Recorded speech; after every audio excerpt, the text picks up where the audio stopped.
Hello दोस्तों, आप सभी का स्वागत है आज के इस खास पॉडकास्ट में जिसका नाम है हेलो जिंदगी। जैसे कि आप सभी जानते हैं कि हम ये पॉडकास्ट इस समय पर अब रोज़ाना आपके सामने लेकर क्यों उपस्थित हो रहे हैं, उसके पीछे कारण है माँ दुर्गा के नवरात्रे और जो नवरात्रि पे हम पूजा करते हैं उसकी जानकारी इसके पीछे का बहुत बड़ा कारण है। इन नवरात्रों में माँ दुर्गा की पूजा उपासना हर कोई करता है, लेकिन वो पूजा उपासना करने की क्या विधि है? नवरात्र में माता के कौन से रूप की पूजा करनी चाहिए, माता को कौन सा श्रृंगार पसंद है, माता को कौन सा भोग पसंद है, इन सभी बातों के ऊपर हम अपने इस पॉडकास्ट में चर्चा करते हैं। और इसी चर्चा के थ्रू हम आपको बताते हैं कि आपके लिए कौन सी चीज़ें जो है वो करनी फ़ायदेमंद है, कौन सी पूजा पद्धति आपको करनी है, कौन सी चीज़ें माँ को आपने भेंट करनी है। इसी के तहत आज का पॉडकास्ट भी फिर से हम आपके सामने लेके उपस्थित हो गए हैं और आज हम बात करेंगे चौथे नवरात्रे की, जिस पर पूजा करते हैं हम माँ कूष्मांडा की। जी हाँ, नवरात्र के चौथे दिन पूजा होती है माँ दुर्गा के स्वरूप जिसका नाम है माँ कूष्मांडा। लेकिन माँ कूष्मांडा को एक तो कूष्मांडा क्यों कहा जाता है, इसके पीछे क्या कारण है? दूसरा नंबर, कूष्मांडा माता को क्या चीज़ें जो है वो प्रिय हैं, कैसे उनको हम प्रसन्न करें। इन सभी बातों पर हम चर्चा करेंगे पी शिल्पाधर जी से, जो कि एक विख्यात एस्ट्रोलॉजर हैं और जो हमारे इस पॉडकास्ट के थ्रू आपके रूबरू होती हैं और साथ ही साथ हमें बताती हैं कि कौन से ऐसे उपाय हैं करने से आपकी ज़िंदगी, हम सब की ज़िंदगी सरल हो सकती है और दिक्कतें जो हैं वो वहाँ से कोसों दूर कैसे जा सकती हैं। इन सभी के उपाय वो हमें इस पॉडकास्ट के थ्रू देती हैं। तो चलिए देर ना करते हुए मिलते हैं पी शिल्पाधर जी से। शिल्पा जी, जय माता दी। जय माता दी। नवरात्रे चल रहे हैं और हमें बहुत सारी ईमेल्स मिल रही हैं हमारे व्यूवर्स की कि जो नवरात्र के दौरान आप उनको उपाय बता रहे हैं, पूजा पद्धति बता रहे हैं, माता को जो भेंट करने की वस्तुएं जो आप बता रहे हैं, तो वो चीज़ें वो लोग नवरात्रों में कर रहे हैं। और इसी के साथ साथ उनकी बहुत सारी और भी क्वेरीज हैं जिनके बारे में मैं अपने इसी पॉडकास्ट में, अब हम थोड़ा बाद में चर्चा करेंगे, पहले हम इस पॉडकास्ट की शुरुआत करते हैं क्योंकि कल है चौथा नवरात्रा और कल पूजा होगी माँ कूष्मांडा की। तो सबसे पहले आप हमारे व्यूवर्स को ये बताएं कि माँ को कूष्मांडा क्यों कहा जाता है? जी, कूष्मांडा माता जी का अर्थ, उनके नाम का अर्थ है दिव्य मुस्कान। तो ऐसा माना जाता है कि माता की जो मुस्कान है, जब माता मुस्कुराती हैं, दुख अपने आप गायब हो जाते हैं, छूमंतर हो जाते हैं। तो जिस भी मनुष्य के जीवन में दुख है वो माँ कूष्मांडा का नाम ले सकता है। ऐसी मान्यता है कि माँ कूष्मांडा जी ने जब बहुत जोर से हंसी की, खिलखिलाते हुए वो हंसी, तो उनके मुख से ब्रह्मांड की रचना हुई। और माँ कूष्मांडा जी का जो वास है वो सूर्य मंडल के बीच में है और उन्हें अष्टभुजा माता भी कहा जाता है क्योंकि उनकी 8 भुजाएं हैं। तो एक तो शस्त्र माता की अलग अलग भुजाओं में है ही, इसके अलावा माता की एक भुजा में अश्वमाला है और माता की एक भुजा पे सुदर्शन चक्र भी है जो भगवान विष्णु के हाथ में होता है। क्यों? क्योंकि भगवान विष्णु जब सृष्टि की कल्पना करने का सोचा तो माँ मुस्कुराई और माँ के मुस्कुराते हुए मुख से ब्रह्मांड की रचना हुई। और क्योंकि माता स्वयं सूर्यमंडल के बीच में रहती हैं तो उनका जो वास है सूर्यमंडल के बीच में है, तो इसलिए माँ के चेहरे पे जो तेज है वो सूर्य के तेज से भी कई गुना ज्यादा है। और ऐसा माना जाता है उस तेज से हमारी पृथ्वी पे जितने भी जीव जंतु है, पशु पक्षी इंसान, सबकी आत्मा में, चेतना में उस तेज का थोड़ा थोड़ा कण है। वो तेज न सिर्फ पृथ्वी लोक पे है बल्कि 10 डायमेंशंस, 10 लोकों तक माँ का जो प्रकाश है, तेज है, वो फैला हुआ है। तो इतनी दिव्य आभा से युक्त है माँ कूष्मांडा। तो ऑब्वियसली बात है, जब हम माँ कूष्मांडा की उपासना करेंगे, उनकी पूजा करेंगे, उनके स्वरूप की हम विधिवत पूजा उपासना करेंगे, तो उनके आभा मंडल का जो प्रकाश है हमारे चरित्र का निर्माण करेगा और हमारी जो भौतिक, हमारी जो बुराइयां हैं या जो हम बोलेंगे जो हमारे शरीर में कमियां हैं, हमारी बुद्धि में, वो उन चीज़ों से हमें निकाल कर हमें सद्बुद्धि की ओर अग्रसर करेगा। तो इसी से रिलेटेड मेरा आपसे एक और प्रश्न है कि कल कूष्मांडा माँ का दिन है और उनकी आभा के बारे में, उनकी अपार शक्ति के बारे में अभी आपने हमारे व्यूअर्स को बताया।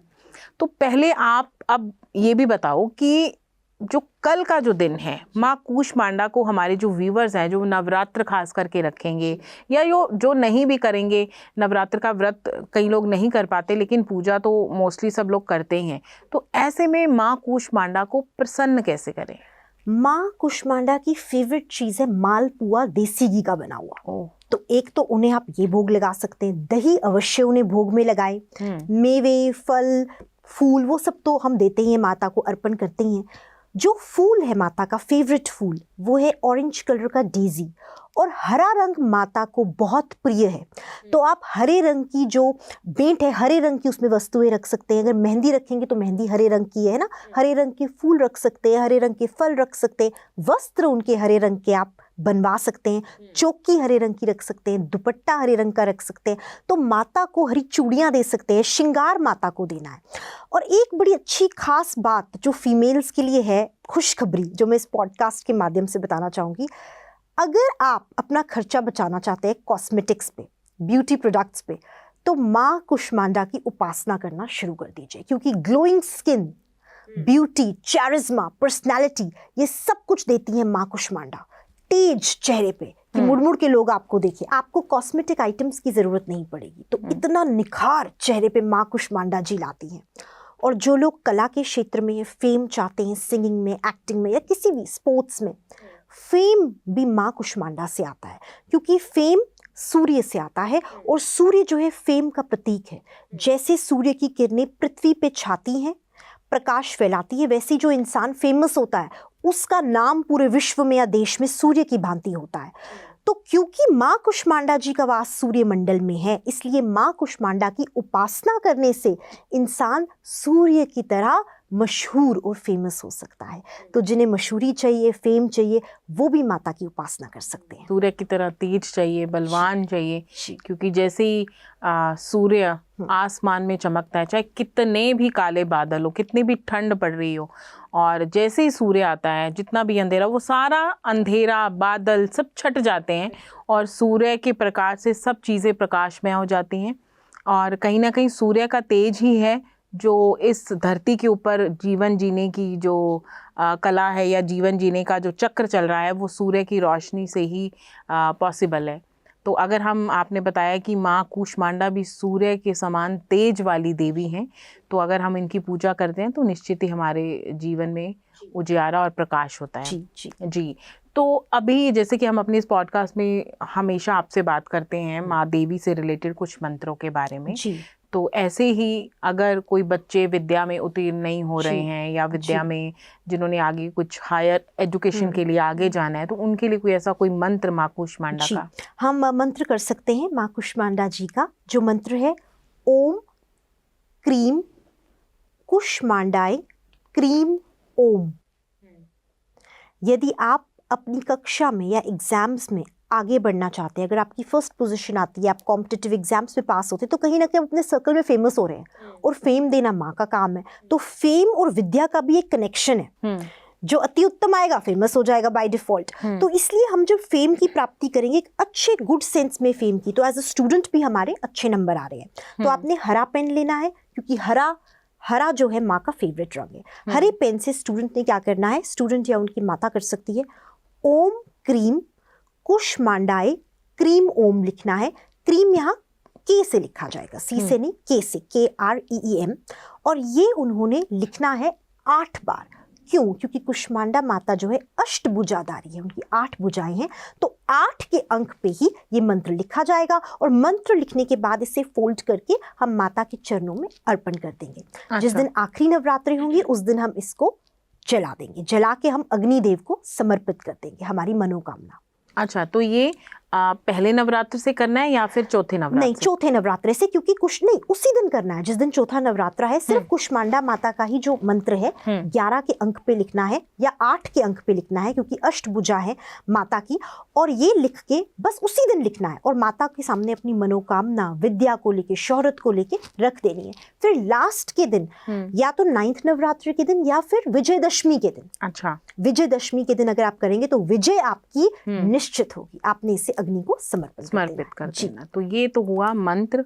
और अब हम बात करते हैं जो अपने घर में बरकत चाहते हैं, या कई बार हम बोलते हैं कि लोगों को शारीरिक प्रॉब्लम हो गई है, कई सुबह सुबह उठते हैं वो बोलते हैं कि सारा दिन मैं ठीक रहता हूँ, लेकिन जैसे ही सुबह उठती हूँ तो मेरे नॉर्मल लैंग्वेज में मैं बोलूँगी कि मेरी हड्डियों में पेन होती है। कई लोग बोलते हैं कि मुझे सुबह सुबह इतनी पेन होती है, और फिर जब आप अपनी रूटीन के कार्य में लग जाते हो तो वो पेन कहाँ चली गई उनको कुछ पता नहीं। तो ऐसे लोगों के लिए कोई मंत्र? जी, माता जो है अच्छी सेहत भी प्रदान करती है, क्योंकि ऊर्जा और एनर्जी जब शरीर में माता देती हैं, प्रदान करती है, तो हमारी हेल्थ भी इफेक्ट होती है और पॉजिटिव होती है।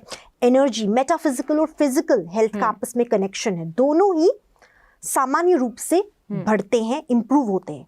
माता की उपासना करने से हार्ट चक्र, जो हार्ट चक्र है हमारे हृदय के पास, वो जागृत होता है, और heart related health problems, blood pump करता है heart, so heart related health problems आपकी सॉल्व हो सकती है। और अगर आपका हार्ट ठीक है, आपका ब्लड प्योर है, क्लीन है, तो आपकी सारी बॉडी में ऊर्जा आती है और ओवरऑल ब्लड सर्कुलेशन ब्रेन में बढ़ती है, और आप एक बहुत ही हार्मोनल बैलेंस आपकी लाइफ में रहता है, और आप खुश रहते हैं। जब इंसान खुश रहता है, मानसिक तौर से ठीक रहता है, तो ओवरऑल उसकी जो हेल्थ है ठीक हो जाती है।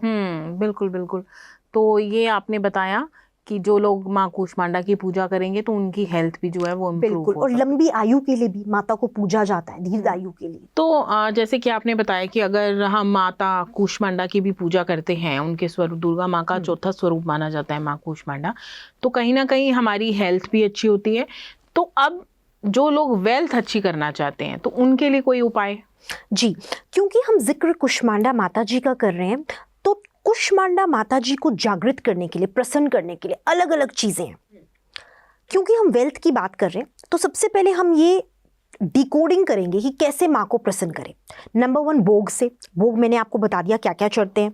नंबर 2, हमें ये समझने की जरूरत है कि जब हमारा हार्ट चक्र जागृत हो जाएगा तो ऑटोमेटिकली हेल्थ भी ठीक हो जाएगी, और हेल्थ के साथ वेल्थ भी हम अट्रैक्ट कर पाएंगे। अब वेल्थ के लिए हमने क्या करना है, 4 के अंक पे, क्योंकि चौथी नवरात्रि पे माँ कूष्मांडा जी का दिन आता है, और 4 के अंक का बहुत ही गहरा रिलेशनशिप है माँ कूष्मांडा जी से। मैं बताती हूँ क्या। हमारे शरीर के आसपास 7 मेटाफिजिकल रंगों की लेयर होती है, इनविजिबल, जो हम देख नहीं सकते, जिनका डायरेक्ट कनेक्शन होता है हमारी जिंदगी की बहुत सारे पहलुओं पे, including marriage, health, career, finances. तो जो 4th लेयर होती है वो हरे रंग की होती है। अच्छा। और हरा रंग माँ को प्रिय है। जब हम हरे रंग की चूड़ियां, 8 हरे रंग की चूड़ियां, 8 क्यों? क्योंकि अष्टभुजाधारी हैं। हरा क्यों? क्योंकि 4th लेयर हरा कलर है मेटाफिजिकल बॉडी का। और 4th क्यों? क्योंकि 4th नवरात्रि का दिन है। तो अंक का कॉम्बिनेशन हमने कर दिया रंगों के साथ, और हम हरे रंग की चूड़ियां लेंगे 8, और माँ को हम अर्पण करेंगे। जब हम ऐसा करेंगे, हमारी लक्ष्मी का योग जो हमारी कुंडली में है, चाहे कोई भी ब्लॉकेज हो, वो जागृत हो जाएगी। और अगले दिन हमें क्या करना है, या अगले दिन या विजयदशमी के दिन वो 8 चूड़ियां पहननी है। प्रेफरेबली कांच की ना हो, ताकि टूट ना जाए। प्लास्टिक या मेटल की हो सकती है, जैसे प्लास्टिक भगवान को नहीं चढ़ाते, मेटल की हो सकती है हरे रंग की चूड़ियां। डिजाइनर भी हो सकती है, बट ग्रीन कलर उसमें होना ही होना चाहिए। अच्छा। और वो आपने धारण करनी है। झुमके भी भोग में हरे रंग के लगा सकते हैं, वो भी आपने धारण करने हैं। धारण आप अगले दिन कर सकते हैं या विजयदशमी के दिन कर सकते हैं। अच्छा, ठीक है। ये जो उपाय मैं आपको बता रही हूँ, ये स्पेसिफिकली लक्ष्मी के लिए है। जब आप वो चूड़ियां पहनेंगे, तो जब चूड़ियां अर्पण करेंगे, आपने मन में मनोकामना मांगनी है लक्ष्मी की, बरसात की, है ना। तो हरा रंग बुध ग्रह का भी प्रतीक है। बुध ग्रह लक्ष्मी को दर्शाता है। Mercury is the planet of money, है ना। तो कनेक्शन है आपस में, एस्ट्रोलॉजी का, मेटाफिजिकल लेयर्स का, माता का, 4th माता का जो कूष्मांडा माता है, आपस में सब की सब कनेक्टेड है। और इनकी उपासना हम करेंगे सूर्य अस्त से पहले। अच्छा। क्योंकि सूर्य जो है हमें जागृत, सूर्य की शक्ति में माता का वास है, तो हमें रात्रि में इनकी पूजा नहीं करनी है। अच्छा, अगर करें भी तो हमें, हाँ, इसमें जैसे पहले हमने डिस्कस किया था, चंद्र का प्रभाव है पहली 3 माताओं पे, है ना। इन पे सूर्य का प्रभाव है। तो इनकी उपासना अगर हम रात को भी करते हैं कोई प्रॉब्लम नहीं है, लेकिन अगर हम दिन में करेंगे या सुबह करेंगे तो हमें लाभ ज्यादा मिलेगा। अच्छा, ओके ओके ओके। क्योंकि सूर्य की ही किरणों से उनकी ब्लेसिंग्स हमारे ऊपर आ रही है। तो एक बहुत ही इंपॉर्टेंट बात मैं कहना चाहूंगी, अक्सर हम लोग जब माता के स्वरूप की पूजा करते हैं तो माता शेर पे विराजमान होती है, हम उनके वाहन को भूल जाते हैं। जैसे हम सब लोगों के पास गाड़ियां होती हैं आज के टाइम पे, तो हम कितना उनको साफ सुथरा सजा के रखते हैं, उसमें देवी देवता की फोटो रखते हैं, है ना। तो वैसे ही जब माँ का हम ध्यान रखते हैं तो हमें एक तरीके से शुक्राना शेर का भी करना है कि आपने माता को अपने ऊपर विराजमान किया हुआ है और माता के आप वाहन है ना। तो उन्हें भी हमें याद करके, और शेर से हम प्रेरणा लेते हैं साहस की, कि हमसे कितना लकी है शेर कि साक्षात माँ उस पे बैठी है। तो जब हम उस शेर की प्रशंसा करेंगे तो अपने आप माँ की कृपा हम पे दुगनी हो जाएगी, क्योंकि माँ का ही एक तरीके से बच्चा है शेर। तो माँ और प्रसन्न होती है जब माँ के ही बच्चों की हम जब उन्हें पूजा करते हैं, उनका शुक्राना करते हैं, तभी कंजकों को पूजते हैं ना, उसमें माता का स्वरूप देखते हैं उनमें। तो इसी तरह जैसे मैंने पहले बताया कि आपस में अंकों का, एस्ट्रोलॉजी का, ग्रहों का और हमारे आसपास के ऑरा में जो लेयर्स हैं उनका कनेक्शन है।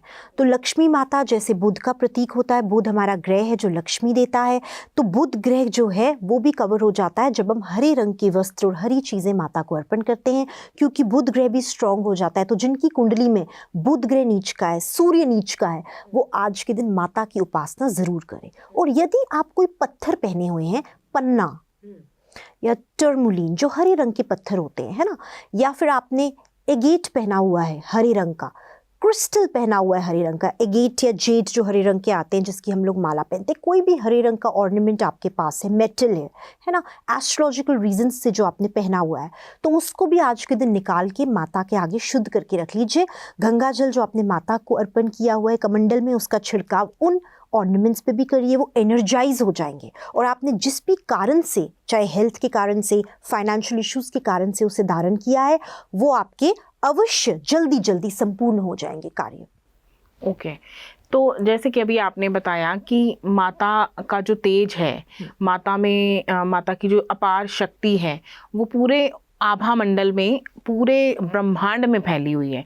और अगर हम माता की उपासना करते हैं तो कहीं ना कहीं उनका तेज का वो अंश हमारे शरीर के अंदर भी आएगा और हमारा जो शरीर ऊर्जावान और शक्तिवान होगा। क्योंकि अभी आपसे मैंने ये पूछा था कि जो लोग बीमार रहते हैं या जो लोग बोलते हैं कि सुबह उठते हैं तो उनकी जो बोन्स है उनमें पेन रहती है, तो कहीं ना कहीं अगर वो कूष्मांडा माता की पूजा करते हैं तो इनसे भी उनको रिलीफ मिलेगी। बिल्कुल जी बिल्कुल। तो अब हम बात करते हैं चौथे नवरात्रे, जैसे कि कूष्मांडा की बात मैं कर रही थी, तो अब मैं बात करती हूँ कि कल जब लोग मंदिर जाएं तो ऐसा कौन सा मंत्र, ऐसा कौन सी विधि जो उनको करनी कल चौथे नवरात्रे पे अनिवार्य है, तभी उनको माता की पूर्णतः कृपा जो है वो हासिल होगी। एक उपाय मैं आपको बताती हूँ जो कर सकते हैं। जितनी भी शादीशुदा महिलाएं हैं वो माता की पूजा करने के बाद एक दूसरे को, यानी कि एक विवाहित औरत दूसरी विवाहित औरत को दही जरूर दे। ये बड़ा शुभ माना जाता है आज के दिन।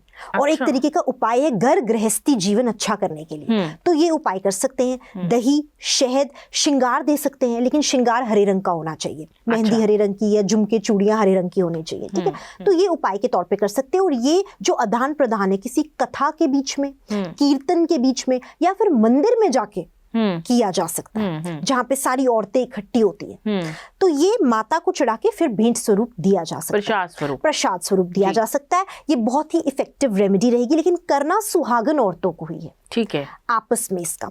और जो माता को विधि पूर्वक हम चढ़ाएंगे, हरे वस्त्र जैसे मैंने कहा माता के बहुत ही फेवरेट होते हैं। हमने दही का भोग भी माता को लगवाना है, वही प्रसाद स्वरूप विवाहित औरतें देंगी एक दूसरे को। और माता को मालपुआ देसी घी का बहुत पसंद है, उनका प्रिय है, तो मालपुआ देसी घी का आप बना के माता को अर्पण कर सकते हैं। देखिए, मंदिर जो होता है हमारे घर में या बाहर हमेशा ईस्ट की दिशा में होता है, तो सूर्य भी ईस्ट की दिशा से उगता है। तो जब हम वो रखेंगे, हमें कोशिश करनी है खिड़की से या कहीं से सूर्य का प्रकाश हमारे भोग पे पड़े। अच्छा, क्योंकि सूर्य की किरणों से माता का डायरेक्ट लिंक है। सूर्य की किरणें पड़ गई तो मतलब माता ने भोग ग्रहण कर लिया, क्योंकि माता का निवास ही सूर्यमंडल में है। तो माता की शक्ति ने भोग कर लिया, तो मूर्ति रूप में तो भोग लगेगा ही लगेगा, लेकिन शक्ति के रूप में सूर्य जो है, साक्षात हम सूर्य को एक देव ही मानते हैं, तो वो भी जब ग्रहण कर लेंगे तो माता ने ग्रहण कर लिया।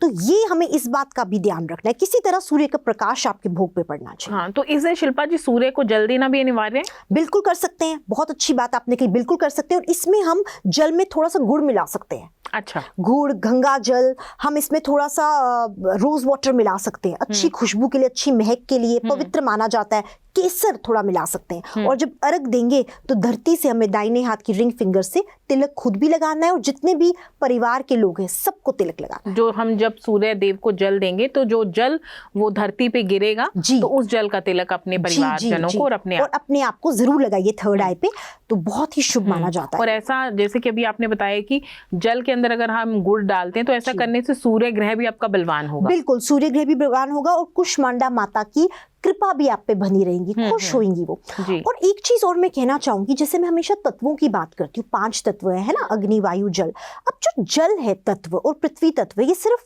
हमारे प्लैनेट पे पाया जाता है, जो अभी तक की रिसर्च कहती है। तो अगर साइंटिफिक दृष्टिकोण से हम इसको देखें तो आभा मंडल की जो देवी है वो कुष्मांडा माता है, यानी कि स्पेस एलिमेंट, 5th एलिमेंट जो है वो कुष्मांडा माता का है। तो जिनकी कुंडली में स्पेस एलिमेंट कमजोर है, या घर में जिनकी रोशनी नहीं आ रही, बहुत घुटन सी है, घर एकदम बंद बंद से, पुराने मकान है, अब घर तो बदल नहीं सकते, तो माता की उपासना करने से ब्रह्मांड से डायरेक्ट उनका कनेक्ट बन जाता है। स्पिरिचुअलिटी का भी ये प्रतीक है। और एक चीज और कहना चाहूंगी, जैसे कि हम जो चीजें देख पाते हैं वो या तो 2 डायमेंशनल होती हैं, 3 डायमेंशनल। जैसे कागज है या कोई पेंटिंग है या पोस्टर है, वो 2 डायमेंशनल है। माता की हम बात करें तो अगर मूर्ति है तो 3 डायमेंशनल है, बट इसके आगे भी बहुत डायमेंशंस हैं जो हम देख नहीं सकते।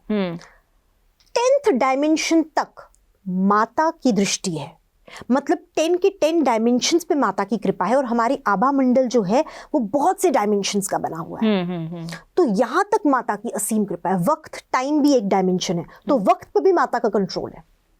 तो कहीं ना कहीं अगर हम कुष्मांडा की माता की पूजा उपासना करते हैं, सच्चे मन से उनको पुकारते हैं, तो अगर वो आपने बताया कि उनका वक्त पे भी आभा मंडल का उनका कंट्रोल है और वक्त पे भी उनका कंट्रोल, तो जब समय पे माता का कंट्रोल है, अगर समय ही माता हमारा अच्छा कर देगी तो अपने आप से सारी चीजें जो है वो अच्छी हो जाएंगी। जी बिल्कुल। अच्छा शिल्पा जी, अभी आप एक मंत्र हमारे व्यूवर्स को कुछ बताइए, क्योंकि कल चौथा नवरात्र है और उस दिन वो ये मंत्र बोल के माँ की कृपा को सरलता से प्राप्त कर सकते हैं। जी, जो मंत्र मैं आपको बताऊंगी माँ कुष्मांडा जी का ही होगा। ओम क्रीम कुष्मांडाय क्रीम ओम। इस बात का ध्यान रखना है, अगर हम इस मंत्र को लिखना चाहेंगे लिख सकते हैं, लेकिन यहाँ पे क्रीम जो होगा KREEM से होगा। ये एक बार फिर से बता दीजिए। ओम, OM ओम, क्रीम KREEM, कुष्मांडाय क्रीम ओम, यानी कि स्टार्ट में ओम क्रीम है, एंड पे क्रीम ओम है। तो ये संपूर्ण मंत्र है। इसके अलावा कोई पाठ बताइए। जी बिल्कुल। जब भी आप, अच्छा एक बड़ी इंटरेस्टिंग बात है, जब भी आप माता की उपासना करेंगे, सबसे पहले आप अगर चाहे तो दुर्गा सप्तशती पढ़ सकते हैं। उसके बाद माता का आपने मंत्र 108 बार करना है। उसके बाद आपने माता की आरती करनी है। कुष्मांडा माता की आरती बकायदा आती है, किताबें आती हैं, गूगल पे है, यूट्यूब पे है, आप उसे सुन सकते हैं। माँ की आरती आपने जरूर करनी है, माँ की कथा सुननी है, कथा शेयर करनी है। इससे भी माता बहुत ही ज्यादा प्रसन्न होती है। और क्योंकि माता जो है फेम की भी देवी है, तो जितने भी सिनेमा की लाइन में, स्पोर्ट्स की लाइन में, पॉलिटिक्स की लाइन में, यानी कि लाइमलाइट में जितने भी लोग काम करते हैं, जितने भी लोग फ्रंट फेस है लाइमलाइट का, उन्हें कुष्मांडा माता जी की उपासना जरूर करनी चाहिए। और एक और उपाय छोटा सा बताना चाहूंगी, जितने भी सेलिब्रिटीज हैं जो हमें सुन रहे हैं, जरूरी नहीं सेलिब्रिटीज सिनेमा लाइन के हो, स्पोर्ट्स, पॉलिटिकल लाइन के, बिजनेस में जो अच्छे पोजीशंस पे जो भी फेमस लोग हैं, लाइमलाइट वाले लोग हैं, आपने एक हरा रुमाल लेना है, माता को अर्पण कर देना है, ठीक है। और माता कुष्मांडा जी का जब दिन समाप्त हो जाएगा, अगले दिन या फिर विजयदशमी के दिन आपने वो रुमाल अपने पर्स में परमानेंटली रख लेना है। उसे इस्तेमाल नहीं करना, एज अ लकी चार्म रख देना है। तो आपकी आभा मंडल पे जो आपका ऑरा है आपके शरीर के आसपास, कृपा माँ कुष्मांडा की सदैव के लिए बनी रहेगी, जो जागृत होगी इस दिन, और वो अगले नवरात्रों तक इसकी जो कृपा है बनी रहेगी। फिर नेक्स्ट नवरात्रों पे आप दोबारा ये उपाय रिपीट कर सकते हैं। अच्छा, और बड़ा सरल सा उपाय है, बहुत सिंपल उपाय, इफेक्टिव होते हैं, हर कोई कर सकता है। बिल्कुल बिल्कुल। Thank you so much Shilpa ji, आपने इतने अच्छे उपाय बताए। कल फिर हम आपसे मिलेंगे और जानेंगे पंचम माता के बारे में। पंचम माता है स्कंद माता, तो उनके उपाय भी जानेंगे। तो आज हमने शिल्पा जी से जाना माता का जो चौथा नवरात्र है वो कौन से रूप की पूजा होती है, और चौथे नवरात्र में माँ कूष्मांडा को कौन कौन सी चीज़ों का भोग लगता है और कौन कौन सी चीज़ें उनको अर्पण की जाती है। साथ ही साथ शिल्पा जी ने हमें कुछ मंत्र भी बताए हैं। अगर आप उन मंत्रों को करते हैं तो निश्चित ही माँ कूष्मांडा आप पर प्रसन्न होंगी और मनवांछित फल आपको प्रदान करेंगी। लेकिन नवरात्र के दौरान एक चीज़ बहुत ही ज़रूरी है, वो है स्वच्छता, क्योंकि माँ दुर्गा को स्वच्छता ही पसंद है। जहाँ पे बोला जाता है, आम भाषा में भी हम बोलते हैं कि जहाँ पर सफाई है, जहाँ पर स्वच्छता है, वहीं पर ईश्वर निवास करता है।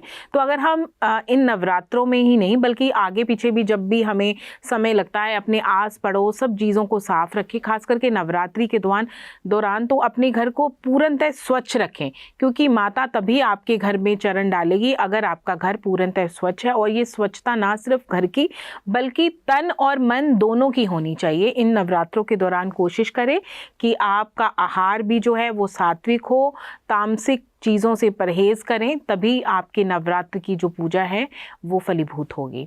मिलेंगे हम अपने कल एक और एपिसोड में और जानेंगे इस पांचवी माता के बारे में, उनको कौन सा भोग लगता है, उनको कैसे प्रसन्न किया जाता है।